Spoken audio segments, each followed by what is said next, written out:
Major Virgil Armstrong, who served for 22 years in the Defense Intelligence Agency, the CIA, and the elite unit Green Berets during the Vietnam War, witnessed the recovery operation. I received documents which said that a UFO had landed in the middle of White Sands, New Mexico proving grounds, and that this object was inert, was under surveillance, and would be kept under surveillance until they could determine whether it was hostile or friendly. It later turned out that it was friendly in that the occupants were dead, and when we got aboard there were 5 bodies. The bodies were diminutive in size, in other words 3.5 feet. The largest one was just under 4 feet. 2 of them were obviously the commanding officers because 2 of them wore epaulets on their shoulders. Later turns out that they were all male. When we flew them back to Wright-Patterson, of course, the examination, physical examination, and the autopsy, of course, revealed that they were indeed all male. This was the first one where we got a good look at the creatures that were aboard, because in the other crash, the creatures were carried away by the staff that recovered it quickly, and it was not the same team that had been established to organize this. So now there's a team established, and one of the members of this team was Dr. Detley V. Bronk, who was a specialist in biomedical programs and procedures. He was a student of the possibility of life in space. He was a leading biological researcher in a university in the East. He was one of our leading biological scientists, and the bodies were turned over to him, who took them into his custody. Those creatures were described as being about 3.5 feet tall. 4 feet 3 inches tall was the average size. They had disproportionately large heads, large eyes in the heads, disproportionately large for the head. They had disproportionately long arms with long fingers, and they were dressed in a tight-fitting military-type uniform with a stiff collar.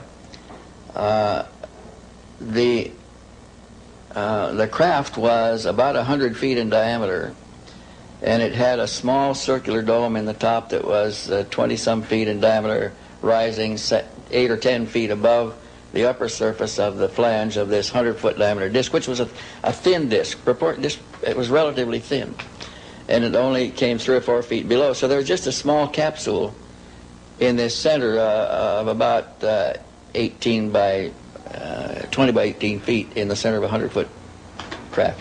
They learned to disassemble this craft by finding a lever inside of the cockpit that could be pulled, and it released a pie-shaped section, and other levers released other sections. So they successfully took it apart in the field and carried it away on big Army trucks.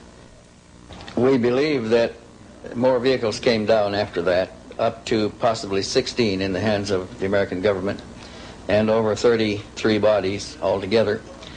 And it appears that in most cases they were taken to the nearest Atomic Energy Commission facility. And they were taken to Los Alamos, they were taken to another one in New Mexico south of there. Some parts were sent to Wright Field for analysis, but we believe that the bulk of the residue was taken to Area 51, which also was under the control of the Atomic Energy Commission. As a matter of fact, all of the crash recovered vehicles always remained under the control of the AEC, headed by Dr. Vannevar Bush, and later by his successor, and I don't remember his name anymore. But they've never been out of control of AEC. And we believe that there is an extensive research facility studying crash residue in this Site 51 area, a sub-area of that called S4. And we have interviewed scientists that work there and security guards that work in the facility that tell us quite a bit about what is going on. There is a habitat there where live aliens have been taken, where we have successfully kept them alive for as much as years at a time. Physicist Robert S. Lazar worked in the S4 complex and witnessed these super-secret projects. They are actively and have in their possession alien spacecraft, and they are actively undergoing analysis and flying them. They set up and produce their own gravitational field. Just as the Earth holds all matter down, they produce that same field, but out of phase, and it repels itself. The effects that can cause, the way in which everything operates is by all intents and purposes magic. I mean, it is so far beyond our level of technology. Nevertheless, Lazar states, there are regular test flights of these crashed UFOs in the S4 area. And one of these test flights was filmed by witnesses after Lazar learned of the dates of the testing. This fascinating film shows one of these objects maneuvering near Las Vegas, Nevada, demonstrating flight characteristics as described by Lazar. And so, this United States government memorandum to FBI Director J. Edgar Hoover confirms that until 1950, 3 so-called flying saucers had been recovered in New Mexico. They were described as being circular in shape, 50 feet in diameter, each one occupied by 3 bodies of human shape, 3 feet tall. And also the NATO study of 1964 mentioned UFO crashes. There was an extensive annex based upon one of the UFOs had crashed in northern Germany, right near the Baltic Sea. It had crashed very near where the Russian and British zones came together. This was a disk that was 30 meters across in diameter and 5 meters thick. It crashed, and the British Army retrieved it with the British Engineer Battalion. And they somehow learned how to take the object apart. They were able to get inside of it, and they learned somehow to break it down into pie wedge-shaped pieces. And they hauled those pieces away on what we call lowboy trucks. And they hauled them away, and I understood that they were actually turned over to the Americans.